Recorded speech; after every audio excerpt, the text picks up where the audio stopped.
Folks, welcome to the Prepared Homestead. This is Travis. Thank you all for stopping by to watch. Yeah, you get to have a drive-in video with me. I've stopped doing these too often here on YouTube, but I do them fairly often over on Patreon. I don't know. People just, they don't like them or they do like them, and in the end, it doesn't matter, I guess. It looks so dark out, but it's not that late in the day.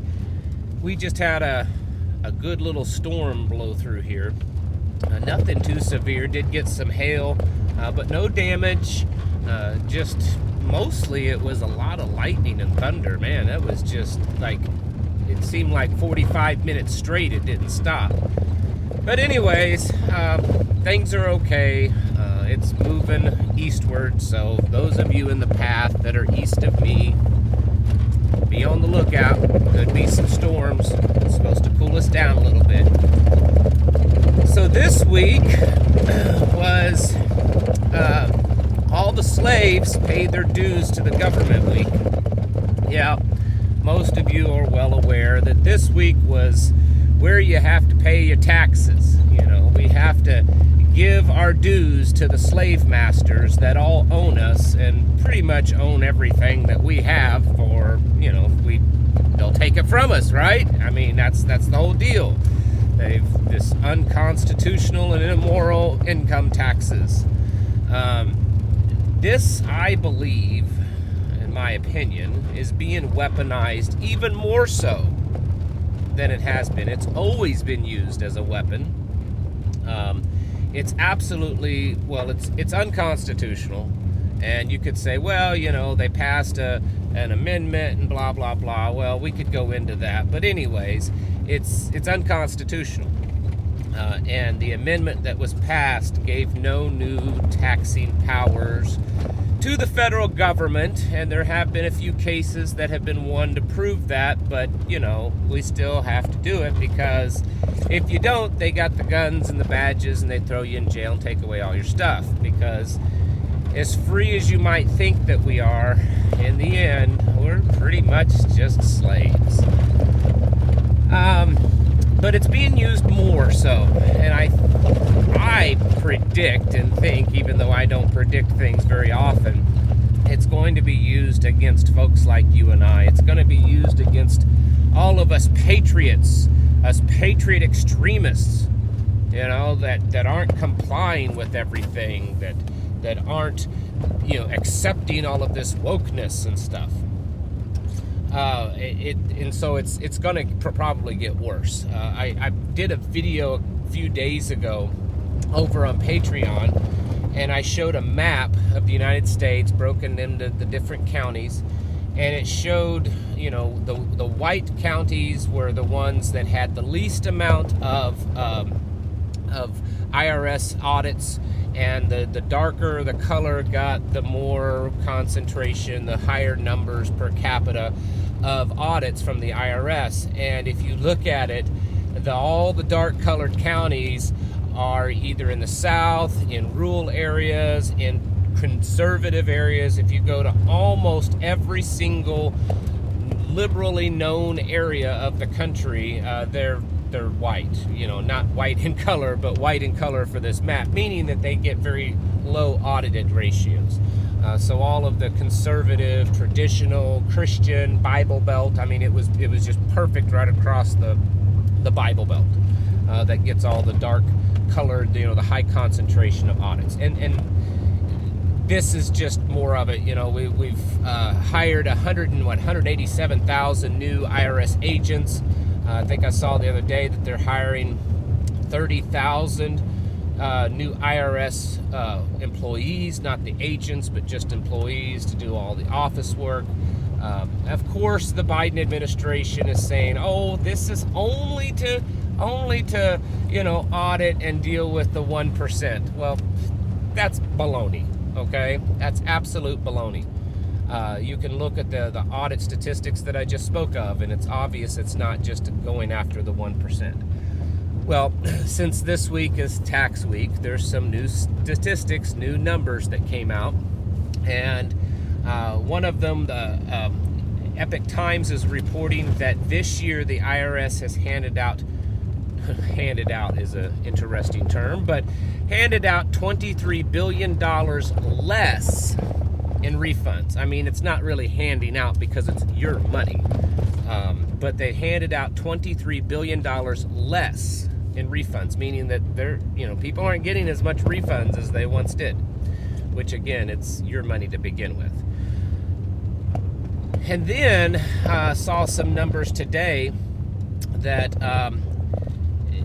and trying to understand it, I'm not an accountant, so please bear with me, but it shows the total in the U.S. Treasury over time, over the last few years, and it shows that, right after tax day, that the U.S. Treasury increases in the amount, the total amount, because people pay taxes, right?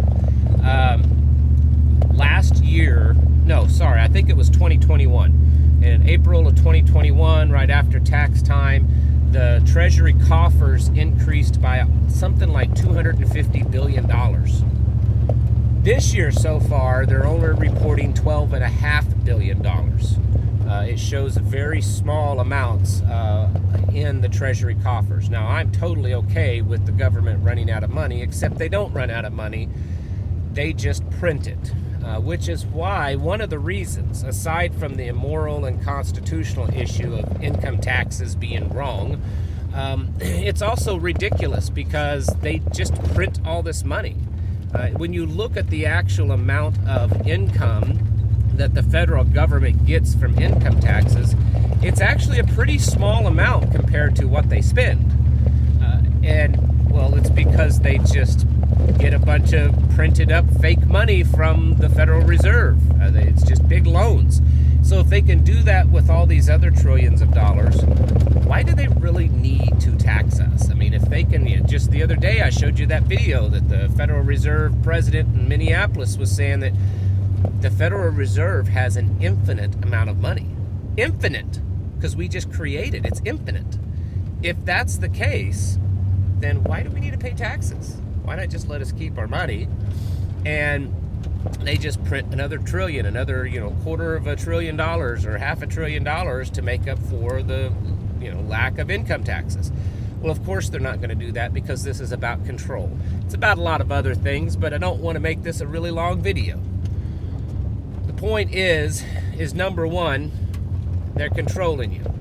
And when they say that you'll own nothing and you'll be happy, they mean that because in their minds, they own all of you and everything that you have anyways. It's all theirs in their mind. They're the government. They control it. They're the elites.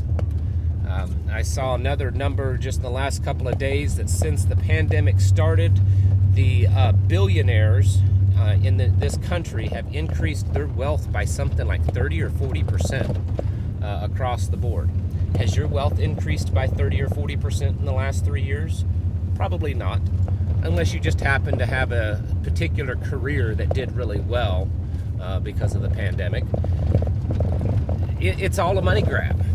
It's also very much a control issue. They want to prove that they are your masters, our masters. And in the end, they're going to use this left woke New World Order is going to use income taxes to come after us. That's why I think it's very important to, at least while we still can, and those days may be limited, to do things with, gold and silver, to make it difficult for them to track it. Once the digital currency comes into effect, there's got to be virtually no way for you to kind of, fudge a little numbers on your taxes or try to squeeze out a little bit more. Because they'll know exactly every penny that you spend your money on and where every penny that you have comes from. They're going to know that once the digital currency comes in. It's all about control, folks. It's all about controlling you.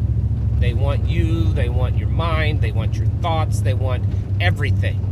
And to hopefully keep from getting banned again on YouTube. They want your DNA. That's what they want. And this is... the taxes is just one other thing proving that they're controlling you. It also shows, on a side note, that the economy's not doing too well. If the government took in less money, it's showing that people made less money. There was much less capital gains this past year. People, they just didn't make as much money.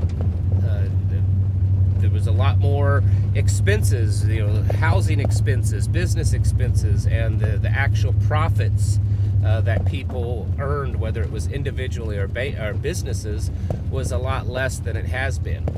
So the economy's in the tank. We've known that already, so that's not any new news. And the government owns and controls you. Again, that's not new news. So what do you do about it? Well, you live your life so free and so much as you can outside of government control that your very existence is an act of rebellion. That's what you want to do.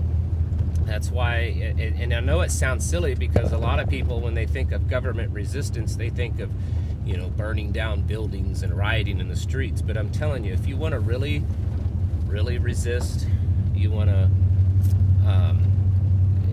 really get to them, get under their skin. Stop participating in their systems. Don't send your kids to their schools.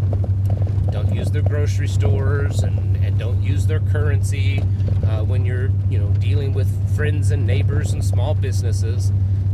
Stop doing all that. And if we could do those things as a people, we could break this corrupt deep state that really thinks that they own you and everything in this world. It's why we should become not just prepared, because that's like the basics, is just being a prepper. You really need to be self-sufficient and be as self-sufficient as you possibly can. Learn to do for yourself, grow your own food, and take care of your own needs, because the more you're dependent upon them for everything, medical, food, energy, everything, the more you're dependent on them, the more you're a slave to them. It's just the unfortunate truth. And so start doing the things that you can, because it's all coming down. And the more that you are tethered to them, the more your umbilical cord is attached to the system, to the government, as it comes down crashing, it's going to drag you down with it. Might as well abandon ship now on your own terms, so that you're not drugged down with them. Folks, right now it's time to get your houses in order. It's time to prepare mentally, physically, and spiritually. Thank you for watching, and I'll catch you in the next video.